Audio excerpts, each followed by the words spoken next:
belonging to the really stealing money that was told to the people of Meghalaya to the people who died at the result. That's the right. And they meant to the people of Meghalaya.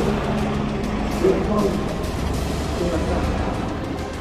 And of course, Bharat यात्रा के बाद राहुल गांधी पहली बार मेघालय पहुंचे। कोई राजनीतिक कार्यक्रम था, rally थी, पहली बार कोई राजनीतिक कार्यक्रम है जिसमें राहुल गांधी शरीक हुए हैं। और राहुल गांधी यहां पर एक रैली को संबोधित कर रहे थे, भाषण दे रहे थे। लेकिन जिस वक्त राहुल गांधी भाषण दे रहे थे, ठीक उसी वक्त उनके ऊपर एक हेलीकॉप्टर मंडराता है। और अब कांग्रेस के नेता इसको राहुल गांधी की सुरक्षा में बड़ी चूक के साथ जोड़ करके दिखा रहे हैं कि देखिए राहुल गांधी के साथ में बड़ी चूक हुई है, राहुल गांधी की सिक्योरिटी में बड़ी चूक है कि कैसे जब वो भाषण दे रहे थे तो उनके ऊपर से एक हेलीकॉप्टर दौड़ता हुआ वो निकल जाता है। ये वाकई अपने आप में अजीबोगरीब है कि किस तरह से जो है वो राहुल गांधी, जब मैं वीडियो है पूरा वीडियो आपको दिखाता हूं, आप इत्मीनान से देखिए, जब वो भाषण दे रहे होते हैं तो कैसे उनके ऊपर से, उस रैली के ऊपर से, ठीक ऊपर से ऐसा दिखता है कि हेलीकॉप्टर निकलता है। अब इस हेलीकॉप्टर में कौन था कौन नहीं था इस बात की जानकारी अभी तक नहीं मिली है, लेकिन यह हेलीकॉप्टर आखिरकार आया कैसे, इसको लेकर के सवाल हो गए।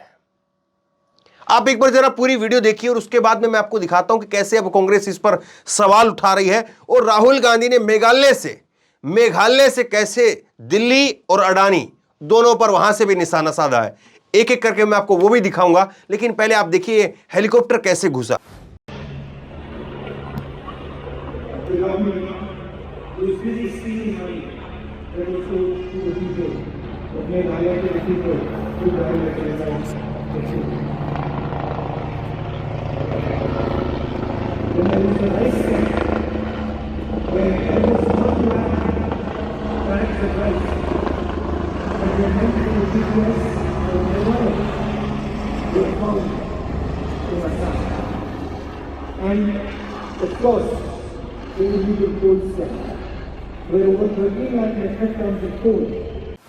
यह वाकई चिंताजनक है कि किसी नेता की रैली के अंदर उसके भाषण जब वो दे रहा होता है उस वक्त उसके ऊपर से हेलीकॉप्टर इस तरह से निकलना। अब किसका था किसका नहीं था इस बारे में जो है वो जांच चलेगी, लेकिन इससे बहुत सारी चीजें हो सकती है। लोगों के अंदर भगदड़ हो सकती है, कई सारी बातें होती है। हालांकि यह भी होता है कि नेता खुद जो है वो हेलीकॉप्टर लेकर के आते हैं और जहां पर भाषण होना होता है वहीं पर उतारते हैं, लेकिन तब सबको पता होता है कि फला नेता आ रहा है और फला नेता का हेलीकॉप्टर है, इसलिए लोग जो है बड़े चाव से उसको देखते हैं। लेकिन जब नेता, सबसे बड़ा नेता जब आपका भाषण दे रहा होता है, लोग सामने होते हैं और उस वक्त में हेलीकॉप्टर का मंडराना यह सवाल खड़ा कर देता है और यह लोगों में भगदड़ तक मचवा सकता है, क्योंकि सब सोचते हैं कि राहुल जब आ चुके हैं तो राहुल के पीछे कौन रहेगा, क्योंकि सारे तो नेता उससे पहले ही आ चुके होंगे, जाहिर सी बात है। तो फिर कैसे यह सब कुछ होता है। अलका लांबा कांग्रेस के नेता, इन्होंने ट्वीट किया है, आज शिलोंग मेघालय में राहुल गांधी जी के भाषण के बीच अचानक एक हेलीकॉप्टर कुछ यूं मैदान के ठीक ऊपर चक्कर लगाने लगा। राहुल जी की सुरक्षा कर्मी भी सचेत हो गए। पुलिस प्रशासन ही इसकी जानकारी दे सकता है कि कौन था जहाज में, हेलीकॉप्टर है हालांकि। तो ये जो है कांग्रेस अब सवाल उठा रही है कि आखिरकार उस हेलीकॉप्टर के अंदर कौन था और राहुल गांधी की सुरक्षा में जो वहां पर सुरक्षा कर्मी लगे हुए हैं वो भी सचेत हो गए और उनकी भी निगाह, आपने वीडियो देखी होगी और उस वीडियो में भी दिख रहा है कैसे सबकी निगाहें जो है वो आसमान की तरफ थी। अब राहुल ने क्या कुछ कहा है उसको जरा आप सुनिए। राहुल ने मेघालय से कैसे वही दिल्ली की तरफ और अडानी की तरफ तीर चलाए हैं उसको मैं आपको एक एक करके दिखाता हूं।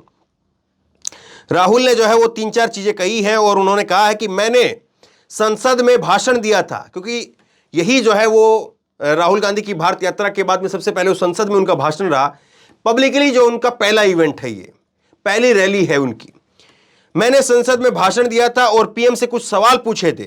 मैंने पीएम से अडानी के साथ उनके रिश्ते के बारे में पूछा। मैंने एक तस्वीर भी दिखाई जिसमें पीएम मोदी अडानी के साथ में उनके विमान में बैठे हुए हैं। पीएम मोदी ने एक भी सवाल का जवाब नहीं दिया।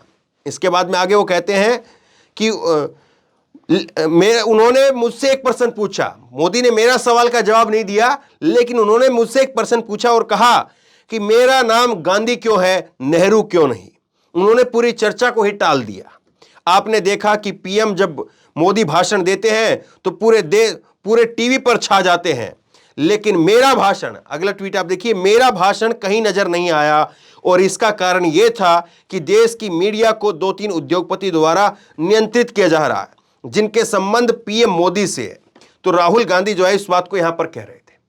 देखिए, मेघालय के बारे में मैं आपको थोड़ा सा बताता हूं, फिर उसके बाद राहुल गांधी की इस बात पर लौट के आते हैं। मेघालय जो है चूंकि छोटा राज्य है, और मेघालय में अगर 2018 का जब विधानसभा चुनाव हुआ था, अगर उसकी बात करें तो 21 सीटें जीती थी कांग्रेस पार्टी ने और 2 सीटें जीती थी बीजेपी ने। 21 और 2। बीजेपी सत्ता में थी, कांग्रेस विपक्ष में थी। सोच सकते हैं आप कि किस तरह से जो है वो 21 सीटें वाली पार्टी जो है वो विपक्ष में चली जाती है और कैसे दूसरी पार्टी जो है वो सत्ता में आ जाती है। और दूसरा आप ये देखिए कि राहुल गांधी एनपीपी के साथ में कांग्रेस ने वहां पर गठबंधन कर लिया था और अब चुनाव से ठीक पहले एनपीपी के साथ में अपना गठबंधन को तोड़ दिया।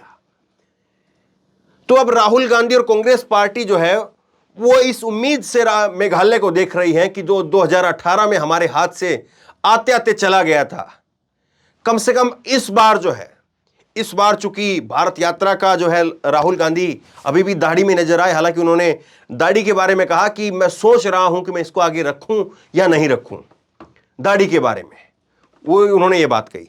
लेकिन राहुल गांधी और कांग्रेस पार्टी वो कहीं ना कहीं सोच रहे हैं कि राहुल गांधी ने जो भारत यात्रा से लोगों के बीच में अपने आप को एक नई इमेज के रूप में स्थापित किया है, तो उसका कुछ फायदा लिया जाए और एक नई बोहनी के साथ में। हालांकि इसी बीच में राहुल गांधी की जब यात्रा चल रही थी तभी हिमाचल का चुनाव का नतीजा सामने आ गया था, उसमें कांग्रेस जीती थी, लेकिन गुजरात में बुरी तरह से हारी थी। अब ये पहला चुनाव होगा, पहले नतीजे सामने आएंगे जब भारत यात्रा के बाद में, तब देखा जाएगा कि यहां पर क्या कुछ होता है, नागालैंड में, त्रिपुरा में, मेघालय के अंदर क्या कुछ होता है। और उसके बाद में बड़ा चुनाव वो कर्नाटक में होना है और उसके बाद में एक तरह के सेमीफाइनल वो होने हैं यहां पर आपके मध्य प्रदेश में, छत्तीसगढ़ के अंदर और राजस्थान के अंदर, वो नवंबर में होंगे। तो सवाल यही है कि कांग्रेस अपने आप को कितना स्थापित कर पाती है, कितना लोगों तक मैसेज पहुंचा पाती है, कितना लोगों को अपने साथ जोड़ पाती है। और 2024 से पहले क्या कांग्रेस की झोली में कम से कम 7-8 राज्य होंगे? कम से कम अगर वो छत्तीसगढ़ को जीत जाती है, राजस्थान को जीत जाती है, अगर मध्य प्रदेश में अपनी सरकार बना लेती है और यहां से मेघालय में जीत जाती है, अगर त्रिपुरा में बीजेपी का अगर एस भी रहता है और उसके बाद कर्नाटक में, तो फिर क्या 7-8 राज्य कांग्रेस के पास में होंगे और एक ऐसा कांग्रेस अपने आप को पेश कर पाएगी कि फिर बाकी के दलों को और बीजेपी के सामने चुनौती खड़ी हो जाए? सवाल यह भी है। तो बहरहाल 2024 के तो सवाल जरूर हैं, लेकिन राहुल गांधी की सुरक्षा को लेकर के जो चूक यहां पर कांग्रेस कह रही है, इससे आप कितने सहमत हैं? आप नीचे कमेंट बॉक्स में लिख करके मुझे अपनी राय जरूर दें। इस वीडियो को खूब शेयर करें और इसी तरह की तमाम खबरों के लिए ऑनलाइन न्यूज़ नेक्स्ट सब्सक्राइब करें। साथ में जो बेल आइकन है, घंटी, उसको जरूर दबाएं ताकि जैसे कोई खबर अपलोड करें उसकी नोटिफिकेशन सीधे सबसे पहले आपको मिल सके। धन्यवाद। इस खबर को अभी लाइक करें, शेयर करें, अभी चैनल को सब्सक्राइब करें और घंटी जरूर दबाएं।